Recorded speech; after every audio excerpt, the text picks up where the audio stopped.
Holidays-nale, adu namma GT Holidays da. GT Holidays, South India's #1 travel brand. You know you are special when you're with GT Holidays. ஆத நேயர்களுக்கு வணக்கம். இந்த 2024ஆம் ஆண்டு மக்கள் எதிர்பார்க்காத விஷயங்கள் நிறைய நடந்திருக்கு. உதயநிதி அவர்கள் டெபுட்டி சிஎம் ஆனது முதல் ஃபெஞ்சல் புயல் வரை ஒரு பிளாஷ்பேக்கா பாத்திரலாம். வணக்கம் கவி. வணக்கம் பிரீத்தி. ஸோ 2024 பத்தி தான் பார்க்க போறோம் இன்னைக்கு ஃபுல்லாமே. 2024ன்னு எடுத்துக்கிட்டோம்னா ஃபர்ஸ்ட் பார்க்க போறது அரசியல் தான். நிச்சயமா லோக்சபா எலெக்ஷன் வந்து போயிடலாமே. லோக்சபா எலெக்ஷன் எல்லாருமே எதிர்பார்த்த ஒன்னா இருந்தது. ஆனா அதுல எதிர்பார்க்காத விஷயமா என்ன நடந்துச்சு அப்படின்னா, எக்ஸிட் போல் ரிலீஸ் ஆச்சு. தேர்தலுக்கு முந்தைய கருத்து கணிப்புமே சரி, தேர்தலுக்கு பிந்தைய கருத்து கணிப்புமே சரி, ரெண்டுமே என்ன சொல்லியிருந்தாங்க அப்படின்னா, என்டிஏ கூட்டணி தான் வந்து மெஜாரிட்டியில வந்து வின் பண்ணுவாங்க அப்படின்னு சொல்லியிருந்தாங்க.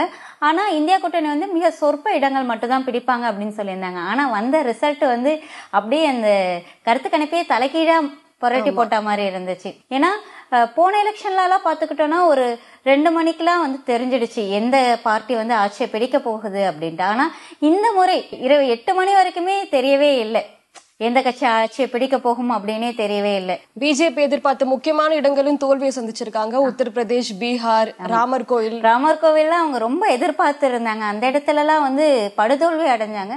மோடி அவர்களுடைய தொகுதியிலுமே வந்து அவங்க முதல் 2 சுற்றுகள் வந்து பின்னடைவுல தான் இருந்தாங்க. மோடி அவர்களுக்கு ஒரு பெரிய பின்னடைவாவே இந்த தேர்தல் வந்து இருந்தது. அவங்க பிரச்சாரத்தின் பொழுதெல்லாம் சொன்னாங்க 300க்கு மேல நாங்க பிடிப்போம், தனித்தே பிடிப்போம் அப்படின்னு சொல்லியிருந்தாங்க. ஆனா எலெக்ஷன் ரிசல்ட் வந்து அப்படியே தலைகீழா ஏடிஎம்கே பிஜேபியும் கூட்டணி வந்து கலைச்சாங்க. தேமுதிக பாமக இணைஞ்சாங்க. தமிழ்நாட்டிலும் 40க்கு 40 இடம் வந்து பிரச்சாரம் பண்ண மாதிரி ஸ்டாலின் 40 நமக்கே என்னாரு சொன்ன மாதிரி 40 இடங்களையும் வந்து திமுக வென்றிருந்தாங்க. அதே மாதிரி நாம் தமிழர் விசிகாவும் கூட மாநில கட்சியா அங்கீகாரம் கிடைச்சது. 8% வந்து வாக்குகள் பெற்றாங்க நாம் தமிழர் கட்சி. அதனால வந்து 12 இடங்களுக்கு மேல வந்து 1 லட்சத்திற்கு மேல அவங்க வந்து வாக்குகள் நிறைய இடத்துல வந்து அதிமுகவுக்கே போட்டி கொடுத்தாங்க. அதிமுக நிறைய இடத்துல 3வது இடங்களையாவும் வந்தாங்க இல்லைங்களா. மொத்தம் 32 லட்சம் ஓட்டு வந்து வாங்கிருக்காங்க. விசிகாவும் தன்னோட சொந்த சின்னத்திலேயே 2 இடத்துல வந்து வெற்றி பெற்று மாநில கட்சி அங்கீகாரத்தை பெற்றிருக்கிறாங்க. அது போல அடுத்தது பார்க்க போனா நம்ம உதயநிதி ஸ்டாலின் இந்த 2024 வந்து அவருக்கு ரொம்ப சிறப்பான ஒரு வருடமா இருந்துச்சுன்னே சொல்லலாம். துணை முதலமைச்சரா வந்து பதவி ஏற்றிருக்காரு. கூடுதல் நிறைய பொறுப்பும் வந்து அவர் கொடுத்திருக்காங்க. விளையாட்டுத்துறை அமைச்சரா இருந்தப்பையும் நிறைய விஷயங்கள் பண்ணிருக்காரு இல்லையா. போன வருஷம் பார்த்தோம் அப்படின்னா செஸ் ஒலிம்பியாட், இந்த வருஷம் 2024ல வந்து F4 கார் ரேஸ் பண்ணாங்க இல்லைங்களா. இந்தியாவிலே முதல் தடவை அந்த நைட் கார் ரேஸ் வந்து நடந்தது. ஆமா, நிறைய ஸ்போர்ட்ஸ்க்காக நிறைய விஷயம் பண்ணிருந்தாரு. ஹாக்கி ஸ்டேடியம் கட்டி கொடுத்திருந்தாரு. சோ இந்த வருஷம் அவருக்கு மிகவும் சிறப்பான ஒரு வருஷமா. கண்டிப்பா அமைச்சரவையிலயும் நிறைய மாற்றங்கள் வந்து நிகழ்ந்திருக்கு. செந்தில் பாலாஜி அவர்கள் 15 மாதங்கள் கழிச்சு ஜாமீன்ல வெளிவந்து அவரோட இலாக்கா அவருக்கு திரும்ப கிடைக்குமான்ற ஒரு கேள்விக்குறி எல்லாருக்குமே இருந்தது. அவரோட இலாக்காவும் அவருக்கே வந்து கொடுத்தாங்க. 3 புது அமைச்சர்கள் 3 அமைச்சர்களை வந்து நீக்கம் பண்ணிருந்தாங்க இல்லைங்களா. அது இல்லாம 4 புது அமைச்சர்கள் வந்து பதவி ஏற்றிருந்தாங்க. கோவி செழியன் உயர்கல்வித்துறை அமைச்சரா வந்து பொறுப்பேற்றிருந்தாரு. ராஜேந்திரன் நாசர் அவர்கள் கூட பால்வளத்துறை அமைச்சரா பொறுப்பேற்றிருந்தாங்க. அடுத்து எதிர்பார்க்காத விதமா விக்கிரவாண்டி பை எலெக்ஷன் வந்து வந்தது. அந்த லோக்சபா எலெக்ஷன் முடிஞ்சு மூச்சு விடுறதுக்குள்ள அடுத்தது விக்கிரவாண்டி எலெக்ஷன். அங்க ஆல்ரெடி புகழேந்தி அப்படிங்கிற ஒரு எம்எல்ஏவா இருந்தாரு. உடல்நலக்குறைவா அன்னியூர் சிவாவும் திமுக சார்பில் அன்னியூர் சிவா நின்னாங்க. ஏடிஎம்கே வந்து விலகிட்டாங்க தேர்தல நிக்கலன்ட்டு. நாம் தமிழ வந்து தனக்கா பயன்படுத்திக்க முயற்சி பண்ணாங்க. ஆனா அங்கே வந்து 3rd பிளேஸ் தான் வந்தாங்க. யாரு பாமக நின்னாங்க, அன்புமணி நின்னாரு. ஏன்னா பாமக அவங்களுடைய தேர்தல் அறிக்கை, அவங்களோட கொள்கை எப்படி இருந்துச்சுன்னா, நாங்க எந்த இடைத்தேர்தலையும் நிக்க மாட்டோம் அப்படின்னு சொல்லியிருந்தாங்க. கட்சி ஆரம்பிச்ச காலத்துல இருந்து இப்போ வரைக்கும் அவங்க ஒரு இடைத்தேர்தல கூட நின்னதே கிடையாது. ஏன்னா இடைத்தேர்தல் மேல எல்லாம் எங்களுக்கு நம்பிக்கை இல்லைங்க அப்படிங்கறதுதான் வந்து ராமதாஸ் அவர்களுடைய ஒரு விதியா இருந்துச்சு. ஆனா அவங்களோட கொள்கையை முதல் முறையா தளர்த்திட்டு இந்த இடைத்தேர்தலை நின்னாங்க. 2வது இடத்தையும் பிரிச்சாங்க. 67,000 வாக்கு வித்தியாசத்துலதான் வந்து அன்னியூர் சிவா அவர்கள் வந்து வெற்றி பெற்றிருந்தாங்க இல்லைங்களா. திமுகவுமே இந்த விக்கிரவாண்டி இடைத்தேர்தல வந்து தன்னை நிரூபிச்சு ஆகணுங்கிற ஒரு கட்டாயத்துல இருந்தாங்க. கள்ளக்குறிச்சி கள்ளச்சாராய விவகாரத்துல 2024ல வந்து தமிழ்நாட்டை புரட்டி போட்ட ஒரு விஷயம் கூட சொல்லலாம். இந்த கள்ளக்குறிச்சி கள்ளச்சாராயம் மேல இறந்திருக்காங்க. முதல் 2 பேர் இறந்தப்பவே வந்து அந்த ஆட்சியர் கிட்ட கேட்டிருக்காங்க, இவங்க வந்து கள்ளச்சாராயத்தினாலதான் இறந்திருக்காங்க அப்படிங்கிற மாதிரி சொல்றாங்க அப்படின்ட்டு. ஆனா ஆட்சியர் என்ன சொல்லிருக்காங்க, உடல்நல குறைவால முன்னாடி அவங்களுக்கு வயிற்று வலி அலர்ஜினால அப்படி ஏதாவதுதான் பாதிப்புன்னு சொன்னாங்க. அவரோட இரங்கலுக்கு வந்த அந்த 200 பேரும் கள்ளச்சாராயம் குடிச்சதுனாலதான் அதுல 67 பேர் வந்து இறந்து போயிட்டாங்க.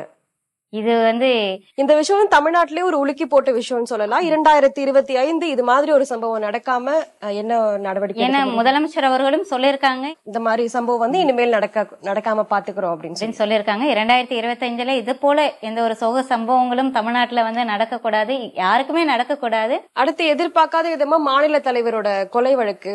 ஆமா, அது வந்து ஒட்டுமொத்த தேசமே வந்து தமிழ்நாட்டு மேல ஒரு பிளாக் மார்க் படைஞ்ச மாதிரி ஆயிடுச்சு. ஏன்னா ஒரு தேசிய கட்சியோட மாநில தலைவர் பொது வெளியில வந்து வெட்டி கொலை செய்யறாங்க. சோ தமிழ்நாட்டோட சட்ட ஒழுங்கு சீர்குலைந்து விட்டது அப்படின்லாம் எதிர்கட்சி தலைவர்கள்லாம் மாறி மாறி பேட்டி கொடுத்துக்கிட்டே இருந்தாங்க இல்லைங்களா? ஆமா, முன்னாடியே அவருக்கு வந்து பாதிப்பு இருக்குன்னு சொல்லி அமலாக்கத்துறை வந்து சொல்லிருக்காங்க. ஆனா அந்த சமயத்துல அவர் கொஞ்சம் கேர்லெஸ்ஸா இருந்ததுனால இல்ல, முன்னாடியே அவங்க வந்து ஒரு 2 ஆண்டுகளா பாதுகாப்போட தான் எங்க இருந்தா வெளியில வந்திருக்காங்க. பல நாட்களா நோட்டமிட்டு இந்த கொலை நடந்திருக்கு அப்படின்னு சொல்லியிருக்காங்க. 2 பேரும் என்கவுண்டர் பண்ணிருக்காங்க. தமிழக அரசும் இதுக்கு வந்து நிறைய நடவடிக்கைகள் எடுத்துட்டு வந்துட்டு இருக்காங்க. 2025 இது மாதிரி ஒரு சம்பவம் நடக்காம எந்த தலைவருக்குமே நடக்க கூடாது. கவரப்பேட்டையில ஒரு ரயில் விபத்து ஏற்பட்டிருக்கு. கடந்த ஆண்டு 2023 ஒடிசால ரொம்ப பெரிய ரயில் விபத்து. ஆனா அந்த அளவுக்கு உயிர் சேதம் இல்ல. ஆனா இதுவுமே வந்து ஒரு 4 பேர் படுகாயமடைஞ்சிருக்காங்க. தொடர்ந்து இந்த ரயில் விபத்து, அதுக்கப்புறம் வெடி விபத்து எல்லாம் வந்து தொடர்ந்து எல்லா வருடங்களுமே வந்துகிட்டே இருக்கு இல்லைங்களா? ஆமா, கவரப்பேட்டையில சரக்கு ரயில் நின்னுட்டு இருந்தது. அந்த சமயத்துல பாக்மதின்ற விரைவு ரயில் மோதிதான் ஒரு 4 பேர் வந்து படுகாயமடைஞ்சிருக்காங்க. அடுத்து வருடம் நம்ம வந்து இந்த தீபாவளி சமயத்துல ஏதாவது ஒரு ஃபயர் ஃபேக்டரி வந்து அரியலூர்லயா இருக்கட்டும், விருதுநகர்லயா இருக்கட்டும், சிவகாசிலயா இருக்கட்டும், ஏதாவது ஒரு ஃபயர் ஃபேக்டரி வந்து வெடி விபத்து ஏதாவது ஒன்று ஏற்பட்டுட்டே இருக்கு. அதே மாதிரி இந்த தடவையுமே வந்து அரியலூர்ல வந்து ஒரு வெடி விபத்து ஏற்பட்டு 2 பேர் வந்து இறந்து போயிருக்காங்க. அரசு வந்து தங்களால முடிந்த எல்லா பாதுகாப்பு நடவடிக்கைகளும் எடுக்கிறாங்க. இருந்தாலும் இது போன்ற சம்பவங்கள் வந்து தவிர்க்க முடியாம எல்லா வருடமே நடந்துகிட்டு இருக்கு. அடுத்த வருடம் 2025 வருடங்கள்ல இந்த மாதிரி எந்த உயிரிழப்புகளும் ஏற்படக்கூடாது. ரொம்ப நேரமா உயிரிழப்பு பத்தி பேசிட்டு இருக்கோம்னு நினைக்கிறேன். அடுத்தது திருச்செந்தூர்ல கூட ஒரு தெய்வானை யானை வந்து அவரோட வாகனம் வந்து மிதிச்சு கொண்ட நியூஸ் நீங்க கேள்விப்பட்டிருப்பீங்கன்னு நினைக்கிறேன். ஆமா, 2 பேர் இறந்திருக்காங்க இல்லைங்களா? அந்த பாகனோட உறவினர் அந்த ஏனையே தெய்வான ஏனைய வந்து பாகன் இல்லாம பார்க்கவே முடியாது அப்படின்னு சொல்லுவாங்க. 2 பேரும் அவ்வளவு ஒரு க்ளோஸா இறந்திருக்காங்க. இறந்த போதும் டாக்டர்ஸ் எல்லாம் சொல்றாங்க அந்த ஏனை வந்து ரொம்ப டிப்ரெஷன்ல இறந்திருக்குது. அது ஏற்கனவே பூஞ்சி தொற்றால பாதிக்கப்பட்டு ரொம்ப டிப்ரெஷன்ல இறந்திருக்கு அப்படின்னு சொல்லியிருக்காங்க. அந்த யானை இல்லாம அந்த பாகனை பார்க்கவே முடியாது. அந்த யானை மிதிச்சு கொண்டு அந்த யானைக்கே கூட தெரியலன்னு கூட சொல்றாங்க. அந்த இறுதி அஞ்சலி கூட யானை வந்து புத்துணர்வு மையத்துக்கு அமைச்சிருக்காங்க இல்லைங்களா? அடுத்தது மகாவிஷ்ணு உங்களுக்கு தெரிஞ்சிருக்கும்னு நினைக்கிறேன். அந்த ஒரு ஸ்பிரிச்சுவல் ஸ்பீக்கர். அவர் அசோக் நகர்ல இருக்கிற ஒரு அரசு பள்ளியில வந்து அவரோட பேச்சு ரொம்ப சர்ச்சையா போச்சு. ஆமா, அவங்க வந்து ஏதோ இந்த மறுபிறவி இருக்கும், இந்த ஏழையா பிறந்திருக்கோம்னா அதுக்கு நீங்க போன ஜென்மத்துல பாவம் தான் இதுக்கு எல்லாமே காரணம் அப்படின்னு சொல்லியிருக்காங்க. அதுக்கு ஒரு ஆசிரியர் கூட எதிர்ப்பு தெரிவிச்சிருக்காங்க. ஆனா அவர்களையும் ரொம்ப கடுமையா பேசியிருக்காங்கன்னு நினைக்கிறேன். அவங்களே அவங்களுக்கு இது பண்ண மாதிரி அவங்களுடைய பக்கத்திலேயே இருக்கவும் செஞ்சிருக்காங்க இல்லைங்களா?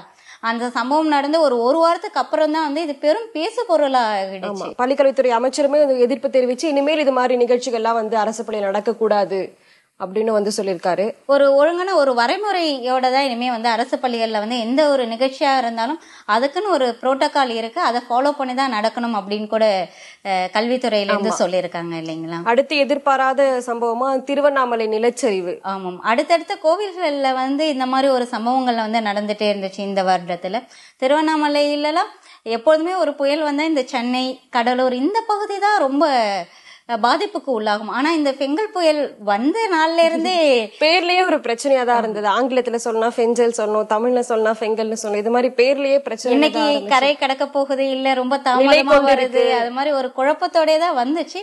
அப்போல இந்த வாட்டி சென்னையை விட மற்ற மாவட்டங்கள் திருவண்ணாமலை, கடலூர் ரொம்ப சேதத்துக்கு உள்ளாச்சு இல்லைங்களா?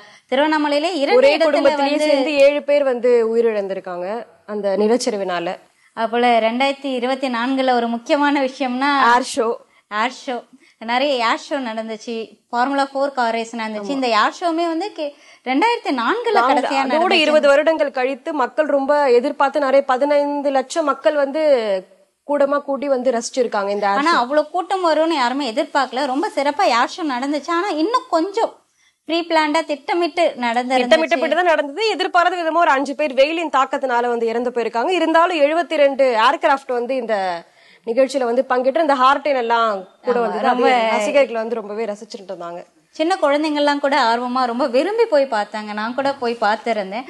நிறைய பேர் குழந்தைங்களை கூட்டிட்டு வந்திருந்தாங்க. அவங்களுக்குலாம் நம்ம ஜென்ரேஷன் இல்லாம அடுத்த ஜென்ரேஷனுக்கு வந்து ஒரு சிறப்பான ஒரு ஆண்டா இருந்துச்சு 2024. அப்புறம் ரொம்ப நேரம் பாலிடிக்ஸ பத்தியே பேசிட்டு கொஞ்சம் சினிமா பாலிடிக்ஸ்ல பேசும்பொழுது விஜய் அவர்கள் அரசியல் என்ட்ரி கொடுத்தாரு இல்லையா, அதை மறந்துட்டோம் பாத்தீங்களா. விஜய் அவர்கள் எதிர்பாராத விதமா 2024 தமிழக வெற்றி கழகம்னு சொல்லி கட்சிக்கு பேர் வச்சு ஆரம்பிச்சாரு. வெற்றி கழகம் பேர்லயே வந்து இக்கு போடல, ஆரம்பத்திலேயே ஒரு பிரச்சனை. ஆமா, ஏன்னா கெரியர்ல வந்து ரொம்ப பீக்ல இருந்தாரு. கடைசி படத்துல கூட 250 கோடி எல்லாம் வாங்கினாங்க அப்படின்னு சொல்லிட்டு இருந்தாங்க. அவ்வளவு உச்சத்துல இருந்த ஒரு நடிகர் இல்லை, இனிமே நான் நடிக்க போறது இல்ல, தீவிர அரசியல்ல ஈடுபட போறேன்னு வந்தது வந்து எல்லாருக்குமே ஒரு பெரிய அதிர்ச்சியாக இருந்துச்சு. இருந்தாலும் நிறைய பேர் அதை வரவேற்கவும் செஞ்சிருக்காங்க. அடுத்த தலைமுறையினர் எப்படி பேச போறாரு அப்படி முதல் மாநாட்டிலேயே அவரோட தெளிவான பேச்சு வந்து கொடுத்துட்டாரு. தமிழ் தேசியமும் திராவிடமும் இரு கண்கள்னு சொல்லியிருக்காரு. ஆமா, இதுக்கும் சீமான் வந்து அவர் அரசியலுக்கு வரப்போறாருன்னு நிறைய ஆதரவு கொடுத்துக்கிட்டு இருந்தாரு. ஆனா வந்தோடனே திராவிடம் எனக்கு இன்னொரு கண்ணு அப்படின்னு சொன்னோடனே அவர் கொஞ்சம் கடுப்பாயிட்டாரு, பின்வாங்கி இருந்தாரு. இருந்தாலும் தம்பிக்கு வந்து எங்களோட ஆதரவு கொடுப்போம் அப்படின்ற மாதிரி வந்து சொல்லியிருக்காரு. சமீபத்துல கூட ஒரு புத்தக வெளியீட்டு விழா நடந்தது, எல்லோருக்கும் தலைவர் அம்பேத்கர். அதுல ஆதவர்ஷன் பேசினது கூட கொஞ்சம் சர்ச்சை பேச்சாச்சு. விஜய் அவர்கள் பேசினதுமே வந்து விசிகாக்கு கூட்டணி வைக்கதான் விஜய் இப்படி எல்லாம் பேசுறாரு அப்படிங்கிற ஒரு பேச்சும் வந்துச்சு. ஆதவர்ஷனை சஸ்பெண்டும் பண்ணிருக்காங்க இல்லைங்களா. 2026 தேர்தல் வந்து ரொம்பவே எதிர்பார்க்கப்படுது. உதயநிதி அவர்களும் டெபுட்டி சிஎம் இருக்காங்க, விஜய் அவர்களும் கேண்டிடேட்டா நிக்க போறாங்க. எப்பொழுதுமே வந்து ஒரு இருமுனை போட்டியா தான் இருக்கும் தமிழக தேர்தல்களும், திமுகவா அதிமுகவான. ஆனா அடுத்த 2026 களம் வந்து ரொம்ப ஸ்ட்ராங்கானதா ஒரு 5 முனை போட்டியாக இருக்கும் அப்படின்னு நினைக்கிறேன். ஏன்னா சீமான் அவர்களுடைய கட்சி வந்து மாநில கட்சிங்கிற அங்கீகாரத்தோட வராங்க. அடுத்தது பாஜகவும் வந்து இப்ப அண்ணாமலை அவர்கள் வந்து லண்டனுக்கு செஞ்சு மேல் படிப்பு அரசியல் மேல் படிப்பிற்காக வந்து போயிருக்காரு. 3 மாசம் போயிட்டு இப்ப திரும்பி வந்துட்டாரு. சோ அவரும் ஒரு நல்ல வியூகம் வகுப்பாரு வந்து இந்த அரசியல வந்து எதிர்பார்க்கலாம். அப்போ வந்து திமுக அதிமுக நாம் தமிழர் கட்சி, அதுக்கப்புறம் தமிழக வெற்றி கழகம் ஒரு இருமுனை போட்டியாக இல்லாம ஒரு பெரிய போட்டி களமாக 2026 தேர்தல் களம் இருக்கும்னு நம்பலாம். நிச்சயமா 2024 கொஞ்சம் சினிமா பத்தி பாத்திரலாமா? பாத்திரலாம். ஏன்னா 2026 வந்து பெரிய பெரிய படங்கள், ரொம்ப எதிர்பார்த்த படங்கள் எல்லாம் தமிழ்நாட்டுல தோல்வியை தழுவச்சு. கங்குவா, இந்தியன் 2லாம் சங்கர் பிரம்மாண்ட இயக்குனர் அப்படின்னு சொல்லிட்டு இருந்தோம், அவருடைய படங்கள்லாம் கொஞ்சம் தோல்வியை தழுவச்சு. எதிர்பார்க்காத படங்களா ரொம்ப சின்ன பட்ஜெட்ல வந்த படங்கள், மகாராஜா, வாழை, லப்பர் பந்து, இந்த படம் எல்லாம் வந்து மிகப்பெரிய வெற்றி கொடுத்துச்சு. புஷ்பாவும் வந்து 6 நாளே 1000 கோடிக்கு மேல வசூல். ஆனா இந்த 2024 வந்து தமிழ்நாட்டு சினிமா கொஞ்சம் பின்னடைவுல இருக்குன்னு தான் நான் நினைக்கிறேன். பார்க்கும் 2025 வந்து என்ன பண்ண போறாங்கன்னு. ஏன்னா நிறைய படம் வெளிவரத்துக்காக காத்துட்டு இருக்கு, எப்படி இருக்குன்னு பார்க்கலாம்.